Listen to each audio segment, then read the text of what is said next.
Okay, the recording has begun.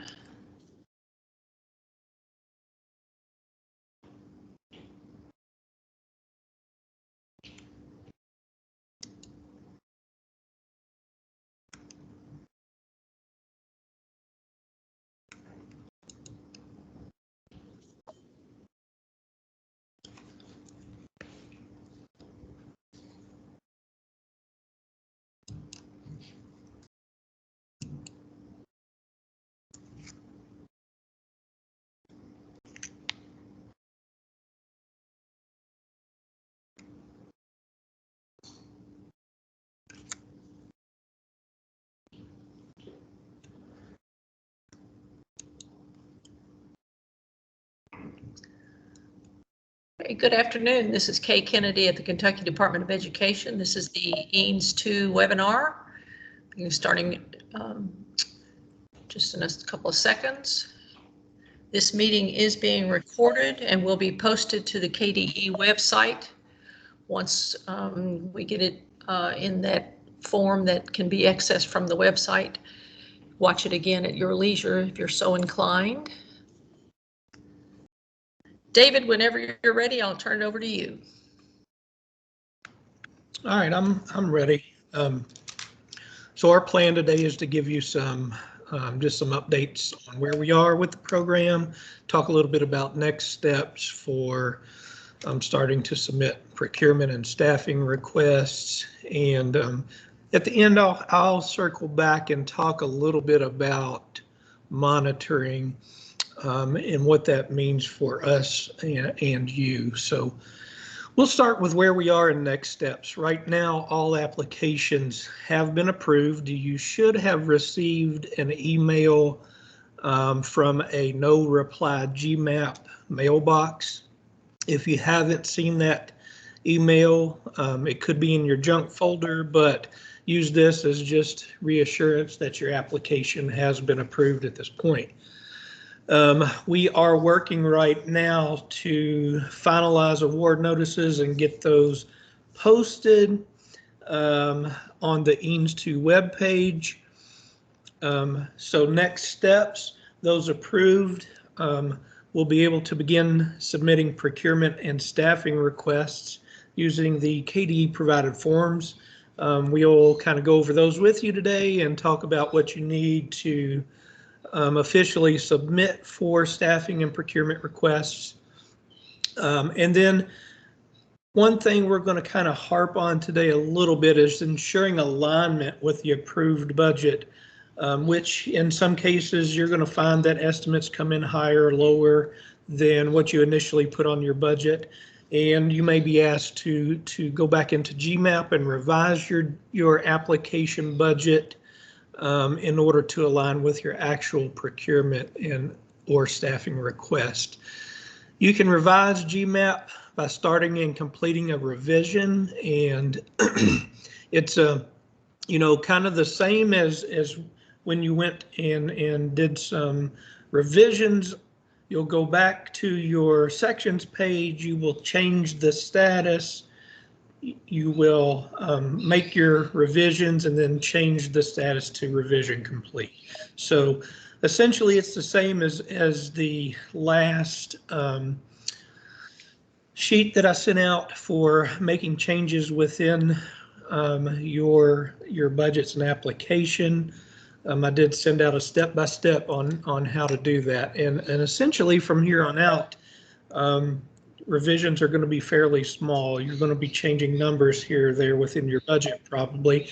There may be cases where you might have to change a narrative a little bit, but they should be fairly simple at this point. So Kay, I'm going to, I think, pass it off to Elise, and I'll talk to everybody a little bit at the end.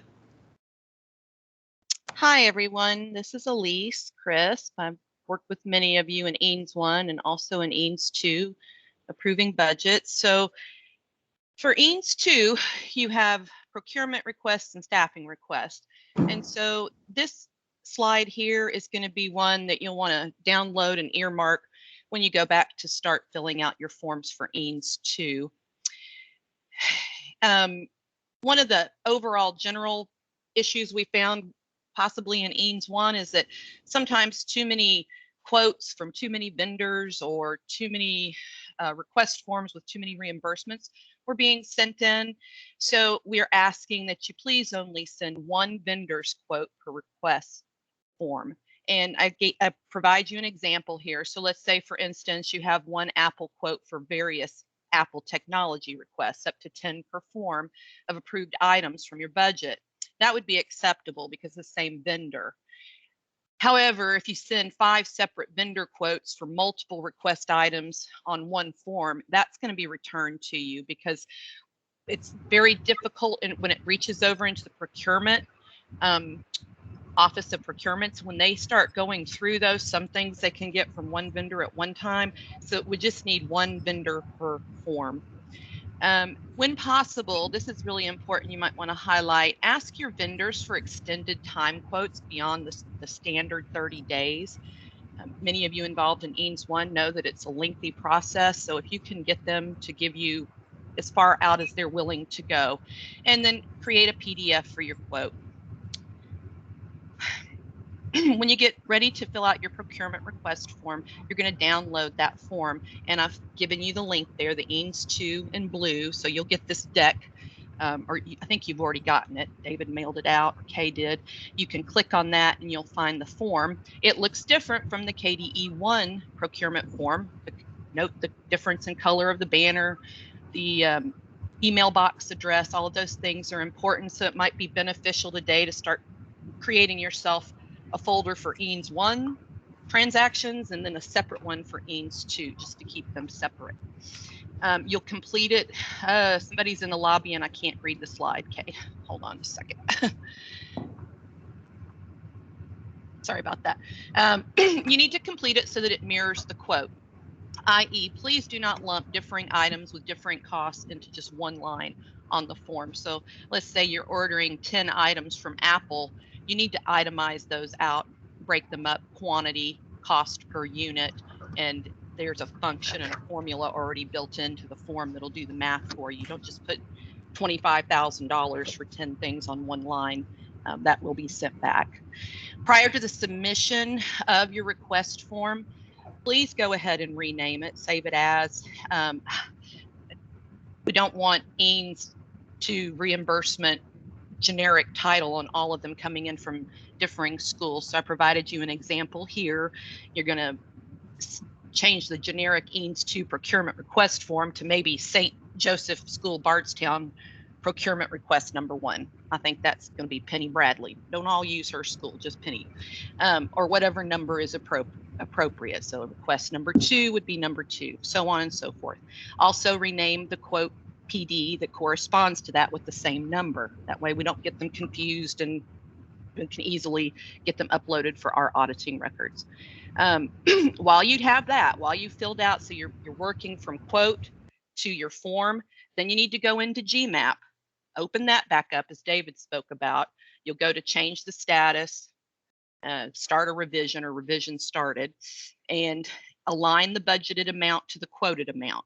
Add the number of the request form into the description too, please. Some of you have budgets that are 3 pages long. Some have budgets that are 25 pages long. So if you could please go in the description and put the number of the request, just request number 1, request number 2 in that description, it will help us locate it much more quickly. We won't have color coding in GMAP the way we did with the Excel in EANS 1.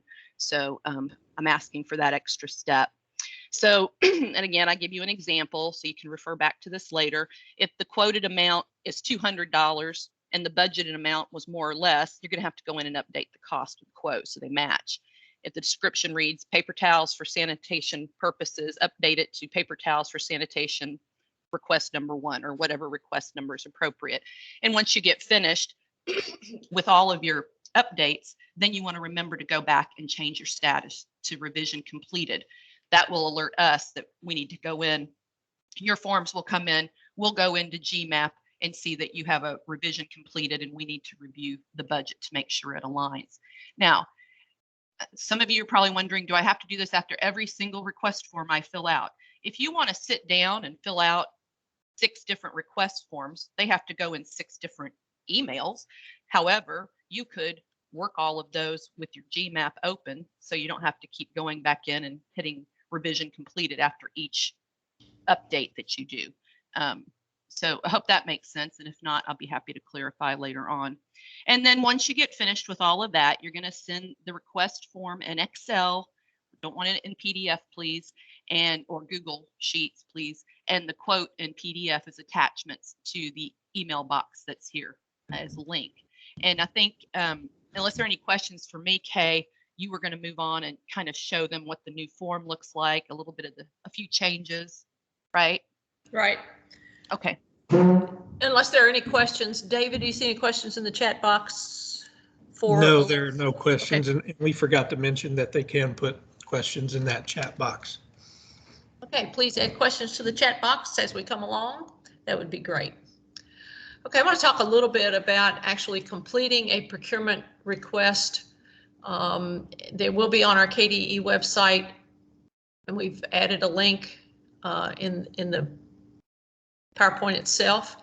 We do have a dedicated EANS 2 website, but you can also, if you'll notice here on the left-hand corner, you can click back to EANS 1 if you need to reference anything there, and get back to EANS 2 if you need to. It's very similar to the EANS 1 webpage in that we will have the forms, the award document, and the KDE resources such as webinars or updated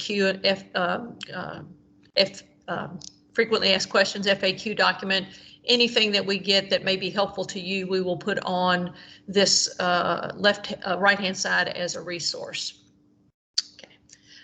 The forms will go under here, and we'll start this conversation with the procurement request form. As Elise indicated,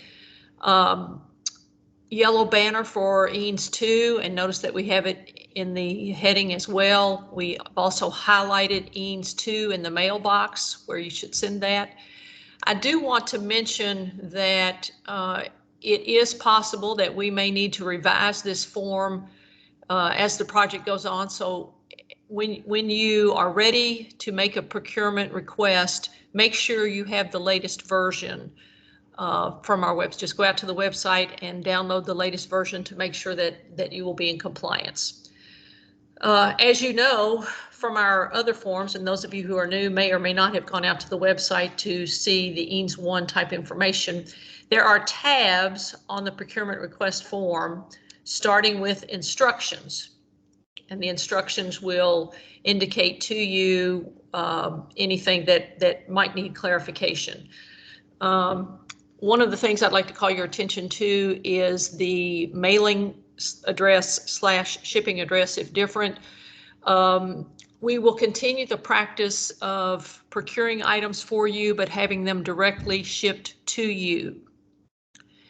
And again, if the item is more than $500, or if it is any item related to technology, we will begin to track that in the inventory, and you will receive asset tags to affix to those documents.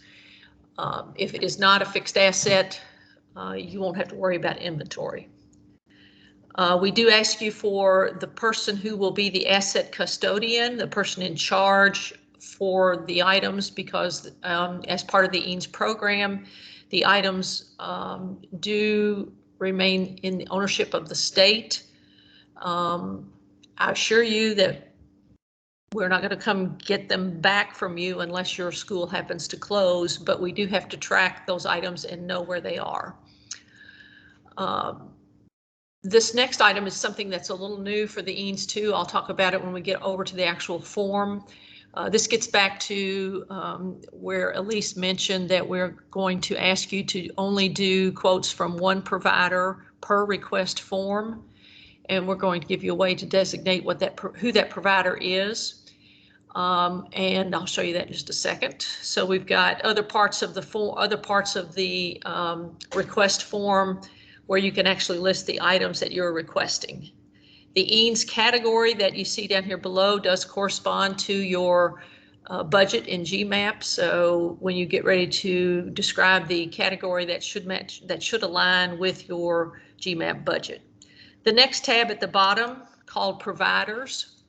These are companies with whom the state has master agreements that we can purchase from and have done so as part of EANS 1. So these are, I guess we could call them the frequently used vendors, if you will. And again, there's a contact person that you can call directly and get those quotes.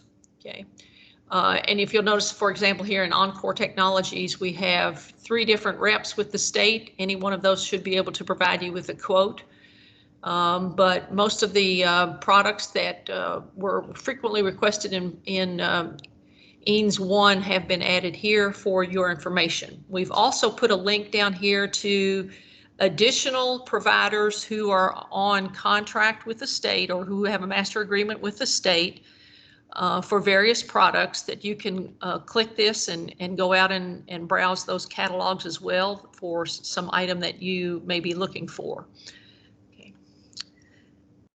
This will be important when we get over here to the request form itself. Again, as I mentioned, requester name, phone, email, the school name, the mailing address, the shipping address if it's different, city, state, and zip. The school name and address is very important that we have to be able to distinguish between schools that may share a name but are in different locales. We have several Christian academies. We might have several, St. Paul School or St. Thomas School, but they're in different cities. If you can be very clear on your particular school, that will help us. The asset custodian email for the person who will be tracking your inventory would be listed over here. Now, line 13 is new to the EANS 2 form, and this is where we ask that you provide the name of the company that you're using for this quote. The commonly used KDE vendors are in a drop-down box that you can select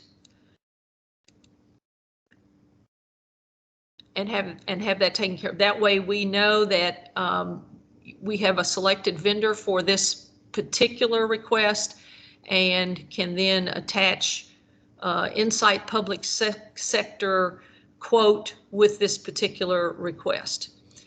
There is an option, the very last option down here, perhaps you couldn't find the particular item you wanted on any of those KDE providers. You couldn't find it on the finance cabinet. So what we are asking you to do, if you exhaust all of those resources, the master agreements that KDE has typically used in EANS or any of those other master agreements on the state finance cabinet website, if you cannot find your item, we respectfully ask that you sort of stop the request process there, send an email to the procurement request mailbox saying, I could not find a resource for item XYZ, please have someone contact me. Then someone from our procurement section will contact you directly to determine the appropriate next step for trying to procure that particular item. It could be something that only one vendor is able to provide, a sole source commodity, and that requires special paperwork on our side. It could be an item that maybe we don't have access to, but we can find a resource through bid solicitation where we request responses from various vendors and see who's the best cost on providing that item. But before you proceed, if you cannot find a resource from any of these providers listed in this tab or from the finance cabinet website, then stop there, do not pass go, do not collect $200. Give us notice of that through the email box, and we will help you with that, trying to locate a source for that procurement. So drop down box here, if you're using one of those common vendors. If not, please use another master agreement, indicate that master agreement number here, company master agreement, and we should be able to secure those for you. But if not, let us know. Now, the next part of the request form is the purchasing category. Again, this is a drop-down box. It should match up with your budget, ranging from supplies to sanitize, disinfect, educational technology, leasing, sites, initiating, maintaining, education and support, whatever. You select, make sure that your part number or your item number matches the quote, give a description. If there is any extenuating circumstance about that commodity that we need to know about, such as a date, the service, or the commodities needed, please indicate that. KDE is going to complete the department object code, but you can put in the quantity and the unit price, and the math will happen for you automatically. The running totals kept down here. So you've got 10 rows to include items from a particular vendor. Let's say in this case we were doing general products from Grainger, for example. Put Grainger here. We know how to locate that master agreement. That's one of ours. You could add other things from Grainger here. You might want to put supplies to sanitize. You know, this might be wipes or who knows what. But go ahead and fill this out. All of this, though, must refer to the single provider in this case, which is Grainger. Okay. Now, at such time as you get this procurement request completed, you have a copy of your quote, your PDF quote. Then you can send both of those as attachments to the procurement mailbox, KDE EANS 2 COVID Procure at education.ky.gov. When it gets into this mailbox, our budget reviewers, Elise and her team, will take a look at your request to make sure that it does align with your budget. Once that is confirmed, then it will be forwarded to our finance group for the procurement process. That is making sure that the quote is good with the vendor, putting the order in through EMARS, indicating the shipping that goes back to your school, and if all is right and holy in the world, it's soon on its way to your school. David, do we have any questions at this point? Yeah, we I've do. got. Oh, are you going to take that? Go on, David. You can do it. Yeah, I'll take it. That's fine. Thanks. Thank you. So we have a question first that says, will we have to get multiple quotes from vendors? And Elise clarified that to say that one quote would be fine. And then at least one of our vendors has mentioned that they have a letter of sole source for their product.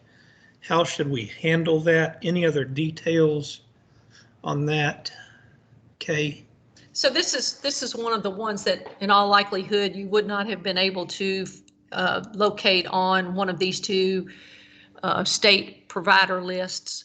And typically you may have contacted KDE prior to getting that sole source, but in that case, when you don't have a provider, go ahead and contact KDE with the letter of sole source and what you intend to do, and then we will give you further instruction about actually completing the procurement request form.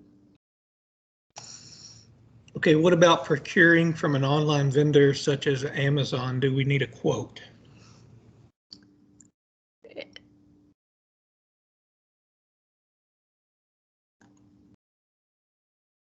So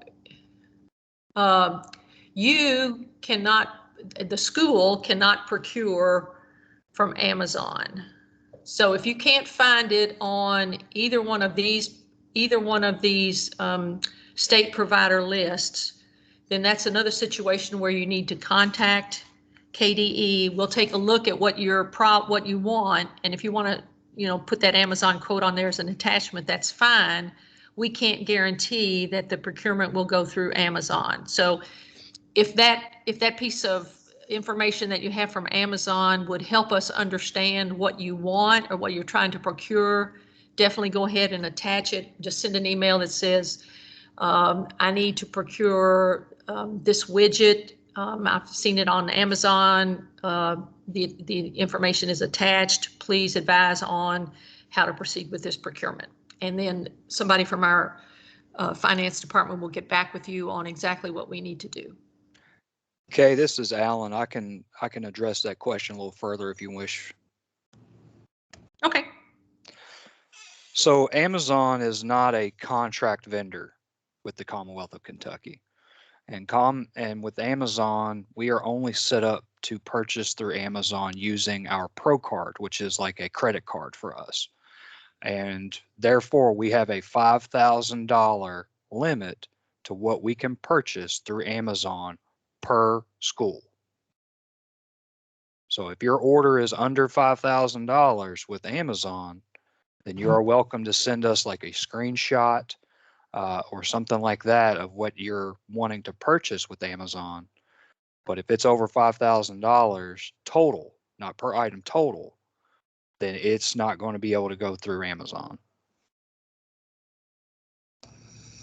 So again, the point I think is if you don't find it on one of our providers, but if you find it on Amazon, and we potentially could go that route to get it, I think we want to make sure that we have a very clear understanding with you guys that yay, we can get it, or no, we can't. So before we get too far down in that process, let us know what you're trying to do, and we'll assist you as best we can.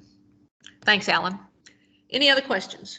Yeah, we have several more, Kay. Okay. One of our line items is for HVAC repair work. We can't seem to find an HVAC vendor under the master agreement. We have some urgent repairs that need to be done. Any advice on quickly getting to a vendor? Okay, I can take that one as well if you want. Sure. So the master agreement vendors for HVAC repair that the Commonwealth has is Alpha Mechanical and Deborah Crumble. You can reach out to either one of those and see if they will come out and give you a quote, but they are the two master agreement vendors for the Commonwealth. Alan, can they find those on, if we go to this Contract Connections site? Would they be somewhere on there? Yes, they should be. This Contract Connections link, I'm going to show you right now over at the Finance Cabinet, has a list of emergency master agreements in response to COVID-19.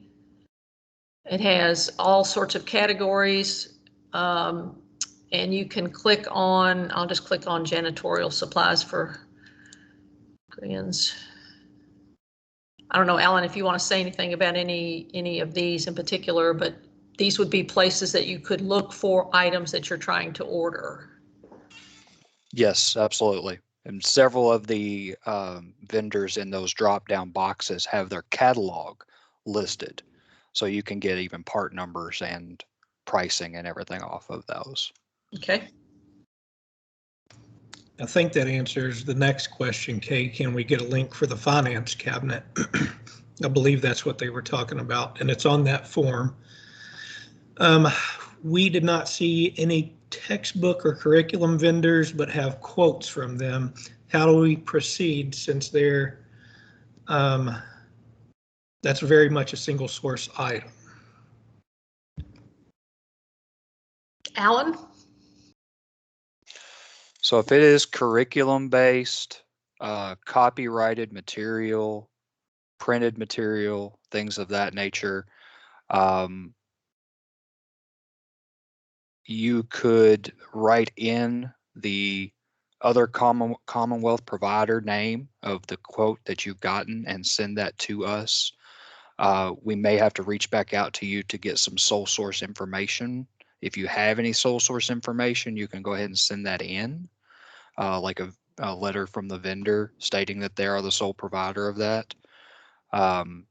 But in particular with curriculum and printed materials, textbooks, things like that, the Commonwealth has what is called a non-competitive exemption when it comes to those types of materials. So a sole source may not be needed in that instance. So again, I think this gets back to, if you don't find the provider either on our list or on the Commonwealth website, the safest thing is just to shoot us an email of what you're trying to do. If you have any information, like it's a sole source, or, you know, here's the company we want to look at, anything you can give us up front, then we can help fill out what needs to go on the request form so that we've got the proper documentation, and we can validate with any auditor or anybody, you know, how this particular procurement was made. So again, you know, don't struggle with it. If it's not here or it's not here, if it's not in any one of these providers, just go ahead and shoot us an email, and we'll get with you on the best way to approach that procurement. Okay, Kay, can we provide any information on purchasing surplus or used MacBook Pro laptops or Mac Imacs? Alan, I'd have to defer to you on that one too. I don't know of a way to procure used unless those vendors offer it. So that's a road that I don't feel that we're going to be able to go down in this instance. If the Commonwealth, if we were purchasing for an agency within the Commonwealth, we could do that. We could purchase some used equipment, but there's a large process to do that. We have to get things appraised, possibly have to carry additional insurances on them, you know, things like that. And I just think in the time frame that we're going to have used purchases for EANS is not going to be an option. Now, if a vendor has refurbished or or has something else to offer you besides a brand new, is that a problem, Alan? Yes, it would be. It would have to be new. Okay. Okay, we've requested to improve our internet connectivity in one building through our local provider. How do we handle that process since we already have a quote? And we've kind of addressed that, but any additional details? So I'll just start the conversation with the problem is, you know, that those services are available through state master agreements. And just because you have a vendor in mind doesn't make them the provider that through this program we are able to supply to you. Okay. Alan, I'll let you finish it up. No, I think you hit it right on the head. So basically, Kay, it would be worthwhile to do the research up front to Yes. to use one of our master agreements. Okay. Yeah. Do we have to order all items we have in a budget at one time? If not, how long do we have for procurement? The program, the EANS 2 program runs until September of 2024. So according to the federal guidelines, that's the length of the program. However, we would suggest you get your procurements done as quickly as possible, with the exception of staffing, and I'll talk about that in just a minute. There is some question, and I'll just be perfectly honest with you, there is some question now about the deadlines for actually making purchases. And if we need some assistance to meet the deadlines, or if we can find a way to extend the deadlines to give you as much leeway as possible in spending the money through the life of this program, we are still exploring that option. But as of right now, there was a 6-month window, or there is a 6-month window to make procurements.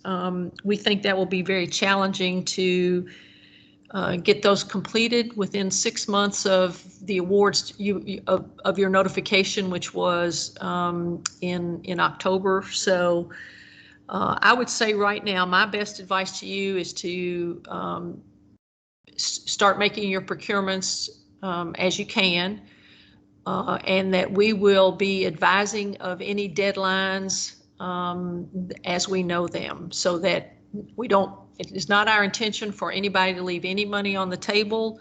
We want to get you what you've put in your budgets. We want all that to happen. We are watching the deadline information from the federal government very carefully.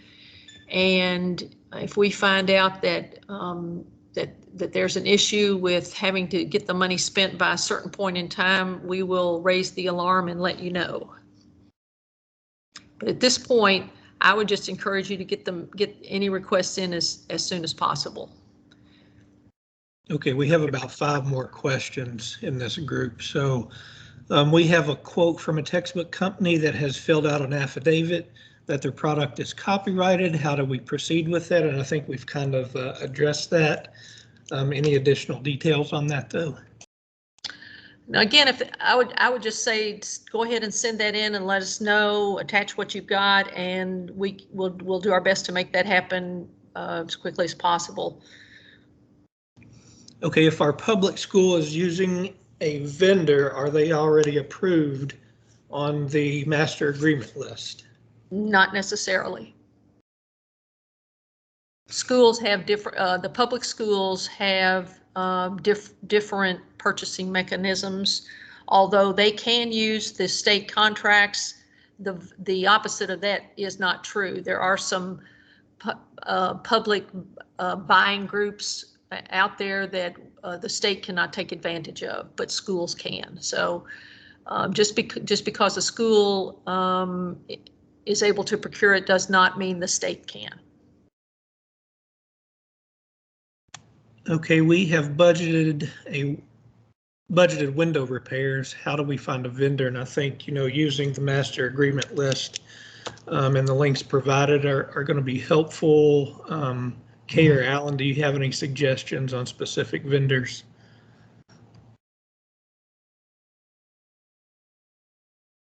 Yes, David. Unfortunately, Windows is going to be very difficult. We do not have a purchasing mechanism for Windows. Okay, we have some vendors asked to be an approved vendor and have submitted the information and received a number. Does that mean we can use them? No, just because a group is registered does not mean that they have responded to a solicitation. The master agreements that you see in place, either through the KDE list or this other Commonwealth provider list, those have all responded to solicitations and had their catalogs approved to meet certain requirements. So if there are vendors who do want to do business with the state but have not done so through that solicitation method, are not eligible to be considered on master agreements at this point in time. Now, certainly in the future, if the state issues a request for vendors to respond, they could, but just because you have a state number doesn't mean that you've been added to a contract. Alan, anything else to add to that? No, ma'am, that was 100% correct. Okay, we have been approved for a bus subsidy. I think they're meaning transportation costs. How would that be inputted? So again, I'm not sure if that's leasing a bus or something like that. If the provider, if you don't have a transportation provider located on one of these 2 contracts, then it's best to send us that email and let us see if we can assist you with that. Okay, and the last couple kind of go together. One person said they went to the KDE EANS 2 webpage and didn't see the request form and the procurement request form. And is there a vendor list that I'm missing? We want to see if our preferred vendor is on there. So these forms will be out on the website this afternoon after our conversation, and the links are embedded in the link to the contract. The contacts through the Finance Administration Cabinet are here. So you can just click on that link. And as I indicated earlier, on the EANS 2 webpage, those forms will be posted by the end of today. One more came in, Kay, and then we'll move Sure. on to the next section. So if a vendor's not on the list right now, they cannot participate in EANS 2, or can they still get added? Does it take a long time? So I'm not aware of any solicitations that will be going out for vendors to be considered, but the Finance Cabinet is putting out bids ever so often, and the best way that I know of is for the vendor to get on the notification list for when a request for proposals goes out. That vendor would be notified. So, but I'm not aware that the state needs to issue a request for people to bid on PPE for right now. I feel sure that they have contracts in place for PPE that will probably, go through the next couple of years at least. So. And that's it for now, Kay. Okay. So I'm going to go back here, and now we'll talk about the staffing requests. Elise, you want to lead folks through the considerations? Why, sure. So you have a separate slide for steps for creating an EANS 2 staffing request from the procurement request. If you remember in your GMAP budgets, when you go in there to sections and you choose budget, then you'll have the 2 for view or edit. And so procurements are in one, staffing is in the other. You'll go and download the EANS 2 staffing request form from the EANS 2 webpage. And as Kay mentioned, those will be posted later this afternoon. Complete it so that it reflects each position that's sought, and then up to 10 positions per request. So if you're seeking 12 IAs or 12 teachers, you send in 2 forms. Complete 1 position detail tab per position, and Kay's going to show you what that looks like here in just a minute. Make sure that before you send it into the staffing request mailbox that you rename the form with your school, your city, your request number. And again, I just used St. Joseph School, Bardstown staffing request 1. The Bardstown for St. Joseph School is very important because there's Cold Spring, Bardstown, and there's a third one I can't remember. So the city is very helpful for us. While you have that form at hand, you'll go into GMAP, and just as you did with the procurement, if you have to change things because, maybe when you budgeted for it, you forgot about fringes and that kind of thing, and you've realized it's going to either cost more or less. So go in and make it align with your staffing request amount.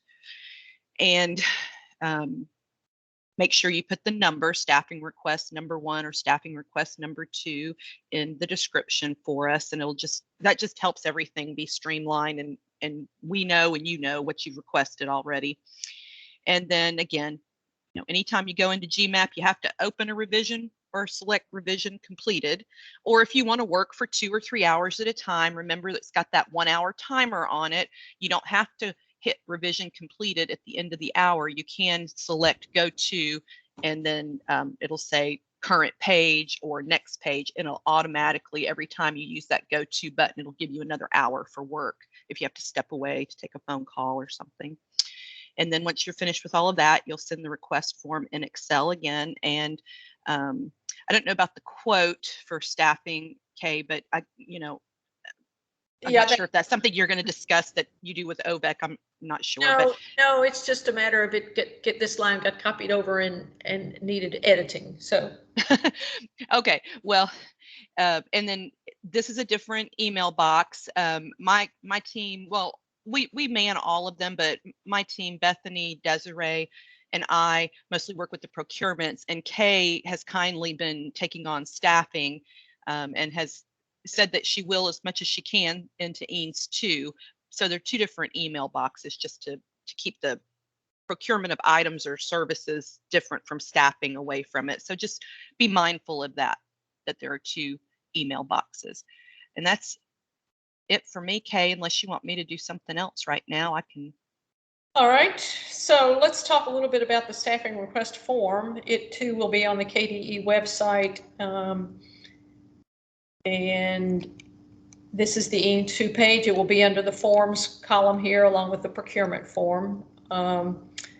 Very much similar to what we have in the EANS 1. I can just show you that. Here's the emergency assistance to non-public schools EANS 1 page, and notice we have forms under here. These forms all relate to EANS 1, whereas the forms we put here are going to be EANS 2. So make sure that you're on the right page when you use those forms. And I know it's confusing to have two buckets, but we're thankful that we've got those two buckets, and we'll do our best to not get those intermingled. So let's take a look at the staffing request form. So a couple of new things. Again, this is the yellow banner for EANS 2. We are going to look at staffing requests in terms of school years. So this program goes out to 2024.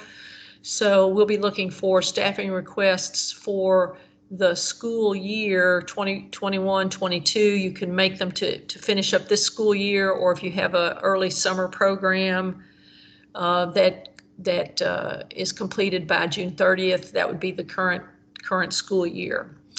And then as we get ready to look at staffing for 22-23, that will be in approximately the March timeframe. There will be a form for 22-23 that we will use for the next school year.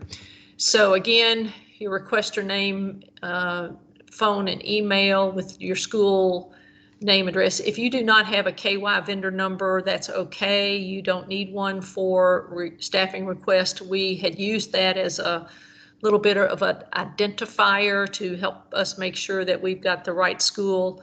But again, if you don't have a KY vendor number, I think there are 4 schools who are new to EANS 2 that weren't in EANS 1 that don't have vendor numbers. But since there's no reimbursement, you really don't need that. And it's okay if you don't go get it or if you leave it out. But we do need your school name and address so that we can keep all of our St. Joseph's in the right place. Okay, we appreciate that. Again, if you'll notice the tabs across the bottom, there is the first tab is instructions, then the staffing request form, and then we have tabs for what we call the position detail, and I'll talk a little bit about that. The staffing expenditure categories for this part of the program are limited to 3. You can have expanding capacity to administer coronavirus testing to make sure you have a safe environment. These are typically in the form of healthcare providers, maybe a school nurse or a clerical type assistant who's helping you track the health status of your kids, just in terms of contact tracing and some of that kind of stuff. You may want to contract for somebody to help you redevelop instructional plans for either remote or hybrid learning, or you may want to enlist the assistance of somebody in the role of an interventionist or an instructional aide that will help you maintain your education and support services. So whatever you chose in your budget narrative needs to align with this staffing expenditure category in this part of the request form. Position title here should correspond to, again, what you have in your budget, but this I think would be reflective of the position title that you have in your school. Some people call them instructional aides, some people call it instructional assistants, some people call it academic assistants. Whatever you call it, that's your field, so that you're clear on what the position is, and that somebody who's looking at your school can say, oh, yes, that's a position that is authorized in their school, that their board or their principal has approved. This is a very important column, the next column, for the dates that your staffing resource is needed. Again, depending upon whether or not you have resources that can apply for these positions, that takes much less time than if the position has to be advertised, either through the resources of Ovec, who is our staffing provider, or through maybe resources in your community. If you send in a request tomorrow and say, I need this person on January 18th, which is next Tuesday, I'll just flat tell you that's not possible.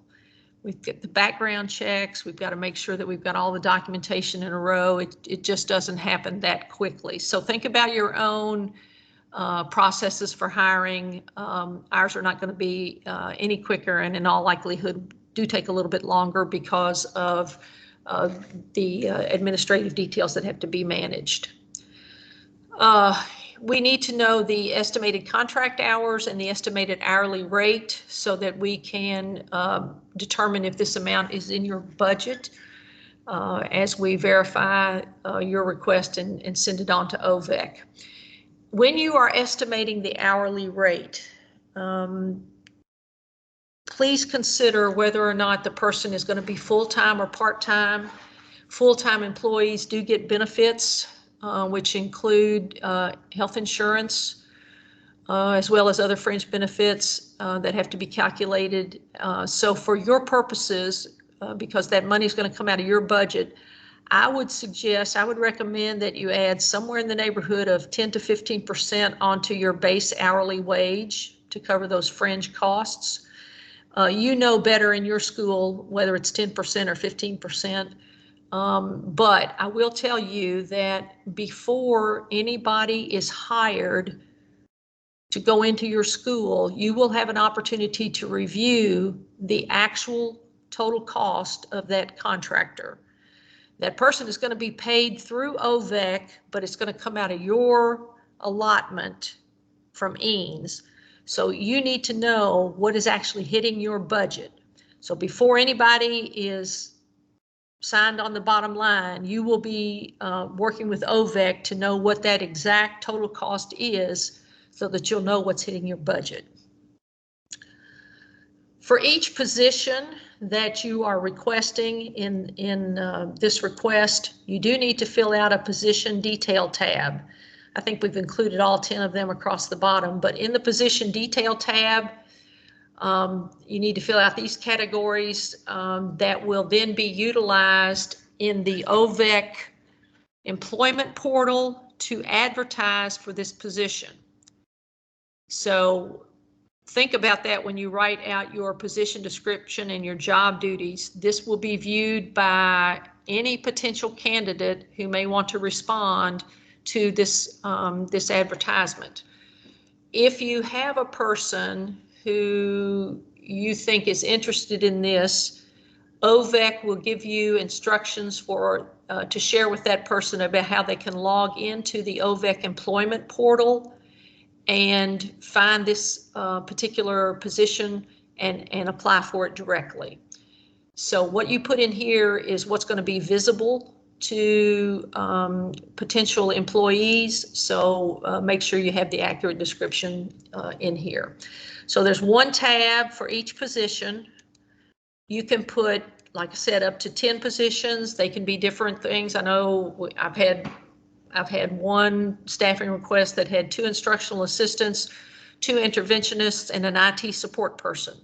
So there were 5 positions on the request form. There were 5 position details, and the school actually had 3 recommended candidates that they provided so that Ovec could be on the lookout for those folks when their applications came in.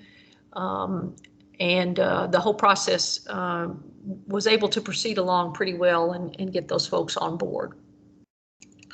So again, if you'll fill out the position detail for each position that you put here, and then your estimated contract hours to get the rate for this particular school year, to get the total amount for this particular school year. That will be confirmed once Ovec identifies a candidate and works through the fringe benefits. You will then sign off on the contractor cost worksheet, and Ovec will get that person employed. The payment, the wages do come through Ovec for the candidate, and all the proper withholdings are made through Ovec. So there's nothing really for you to worry about other than making sure that you sign off on the person's timesheet so that Ovec is paying them accurately. Okay, any questions on the staffing request? Yeah, we do, and we're going to run over just a few minutes, Kay. So if folks cannot stick around, we'll just continue the recording and it'll be posted later on. So this one goes back to procurement. What about software subscriptions? Would that work the same thing as textbooks or other copyrighted materials? Yes, if it's not on the a master agreement, then it could be copyrighted material. We just go through the same steps. Let us know, and we'll help you get that procured. We'll help to get that procured. Okay, someone else asked about Windows, and it was stated that the state has no vendor. So does that mean we aren't going to be able to get our Windows repaired?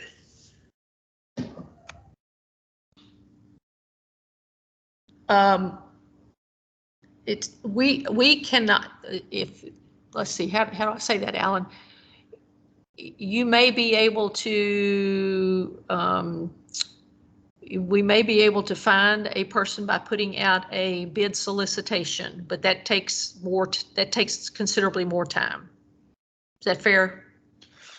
That is fair, and it depends on if it's a window replacement or a window repair.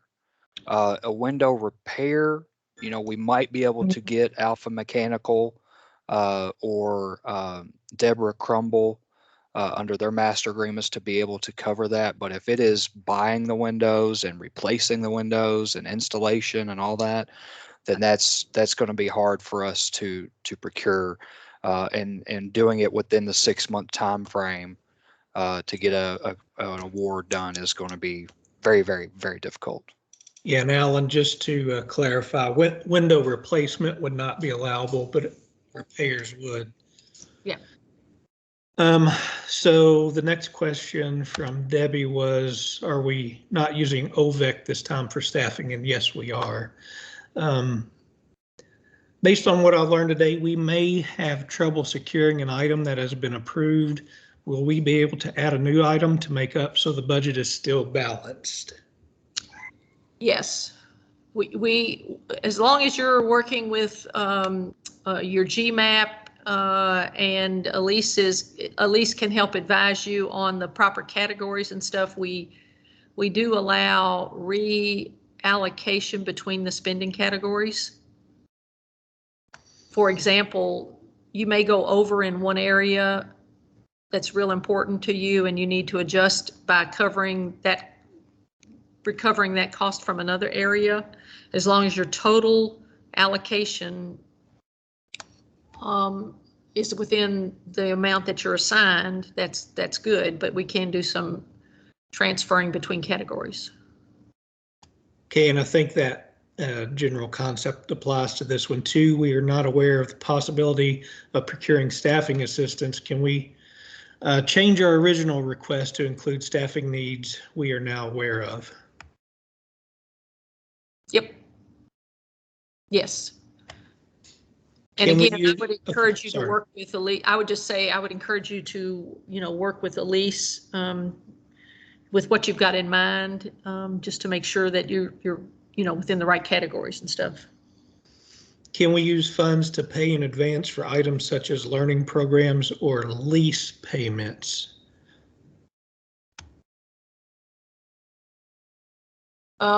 So there's a little bit of difference between subscription and leasing. So leasing is not something that we can pay in advance. We can't pay in advance for servicing, but we can pay for subscriptions. All right, Alan, we've exhausted my knowledge. No, you're exactly right, Kay. Subscription, you know, if it's like say a software subscription for a year, 2 years, or 3 years, as long as it's within the budgeted amount, we can go ahead and do that and pay it up front. Leasing, however, is something that we don't normally do up front. I'm not saying that we can't. You know, depending on what type of lease that it is, if it falls within our small purchase authority, something that we could look at. But any other type of lease, like a bus lease, leasing per month, the leases of the mobile classrooms, those are going to be very difficult for us to procure in the time frame because those are going to have to be bid out individually. Okay, if for any reason our procurement amount is different than our budgeted amount, should we go into GMAP first and revise, then send in the request form, or do we wait for notification of approval prior to sending the request form? I'll take that one, Kay. So if it's only a matter of changing the amounts and adding in request number 1 in the description in GMAP, go ahead and close out on GMAP, hit revision completed, send in your form. I think it's on slide 3, I can't, or 2. Go ahead and send your form in. And then when I open that form, or Bethany or Desiree, and we go into GMAP, we'll see that you've already aligned your budget. That's what I'd like to see, is that you align the budget before you sent me the form. And that'll make it easy for us to say, yep, it's done, it matches, and we can move it on through. Thanks. Okay, so to make sure I'm understanding the difference between EANS 1 and EANS 2, EANS 1 we sent in reimbursement requests. We spent the money according to the approved budget and were reimbursed. There were no restrictions on vendors. EANS 2, we use the approved vendors, get quotes and send in 1 quote. However, once the quote is approved, do the funds come to the school in order to pay the vendor, or does the Commonwealth pay the vendor, and who places the order? The Commonwealth will place the order and the money will be subtracted from your EANS 2 balance, but any goods will be delivered to the school. And if the goods require inventory tracking, you will be sent inventory tags as well. Okay, with EANS 1 procurement 6 to 8 months out, is the time frame going to be the same for EANS 2? We're hoping that by doing some of these things like single provider per request form, some of those kinds of things, that you're buying directly off the master agreement and we're not chasing down a lot of or trying to deal with multiple vendors on the same request document. Hopefully this will streamline some of the procurement. That was our goal, is to try to take some of the wait time out where we've had to wait on this vendor to get this form completely through, et cetera, et cetera. So but for some things, I mean, if we have to go out for bid, it's going to take a long time.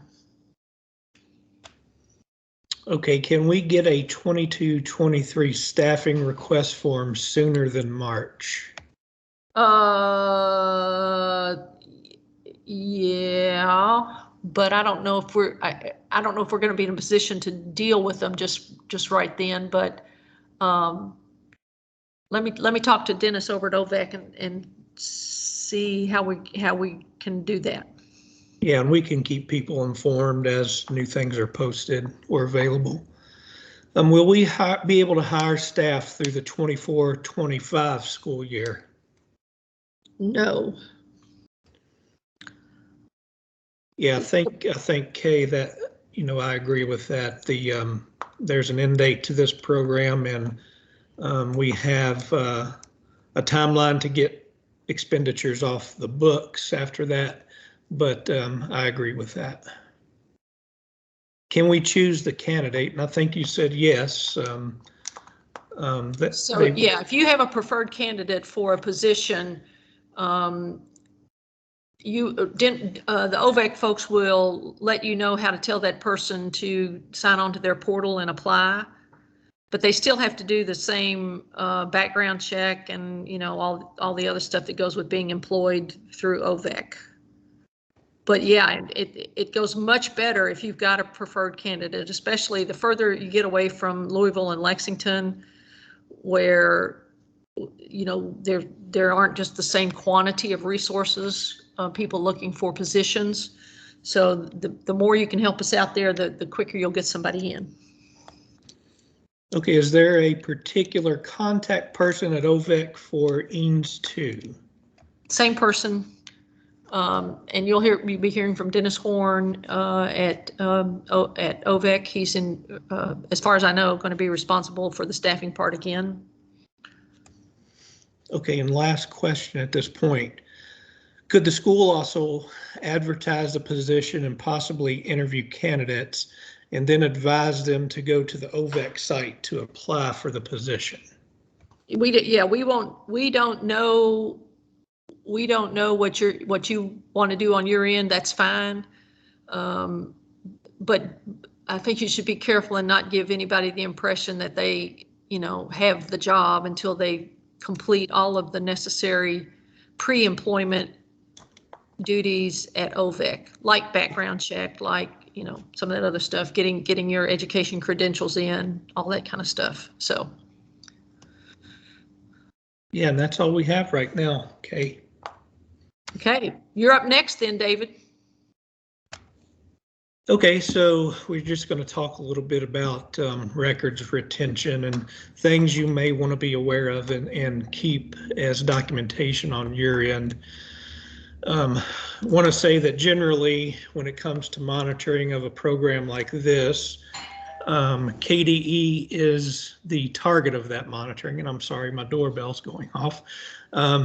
The three entities we really think that could be and maybe involved in monitoring are the state auditor's office.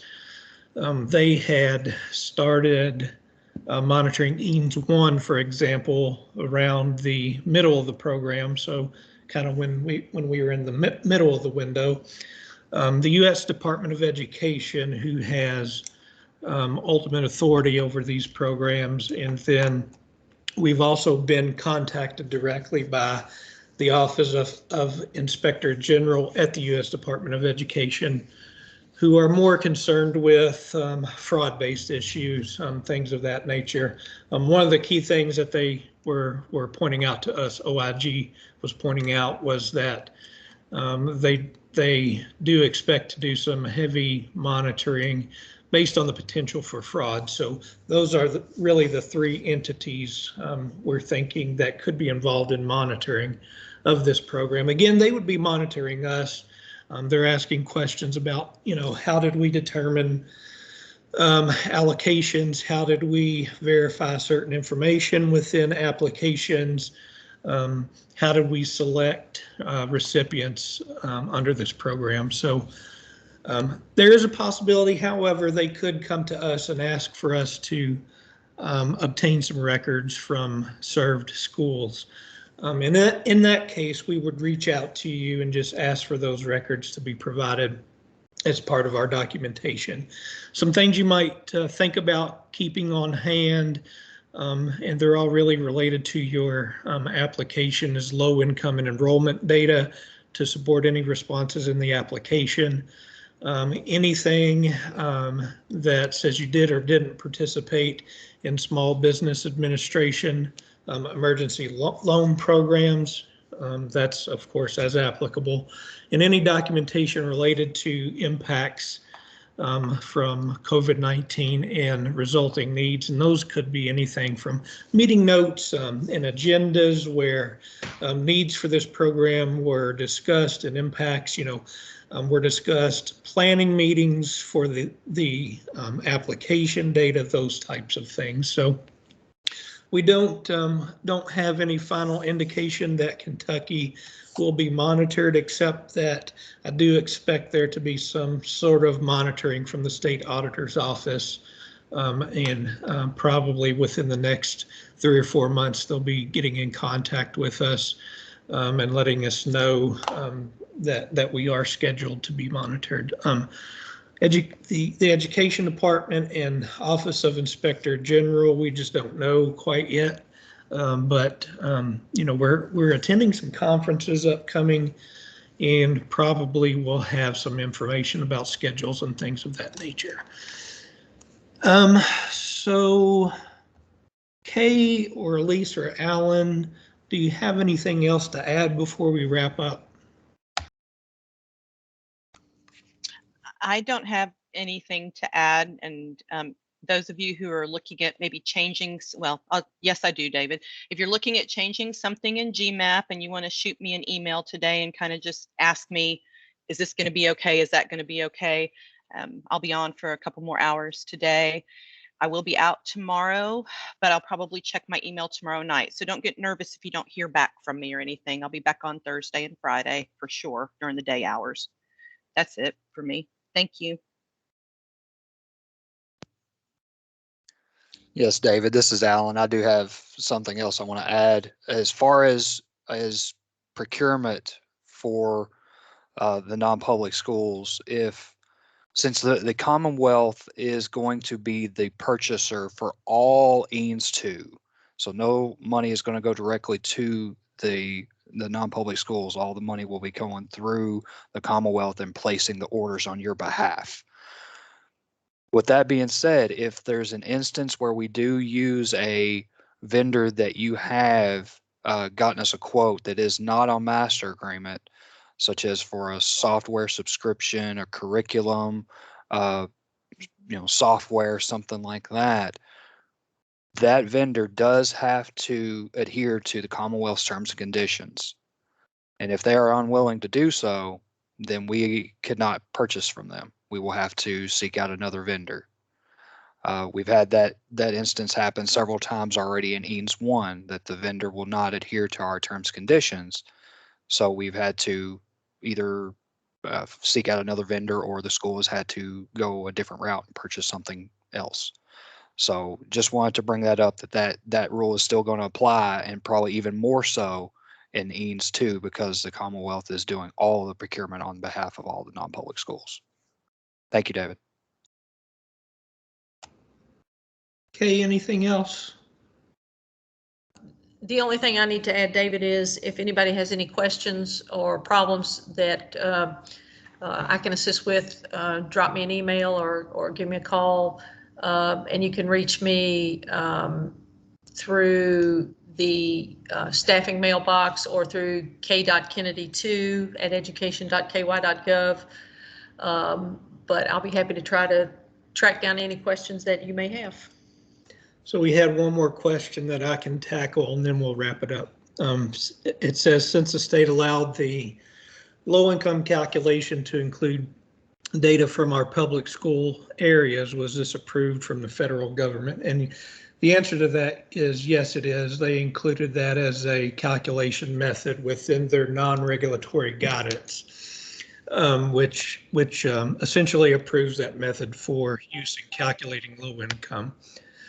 So just to wrap up, I want to say again, like Kay said, if you have any questions, reach out to us. If you don't know who to go to, feel free to reach out directly to me and I'll point you in the right direction.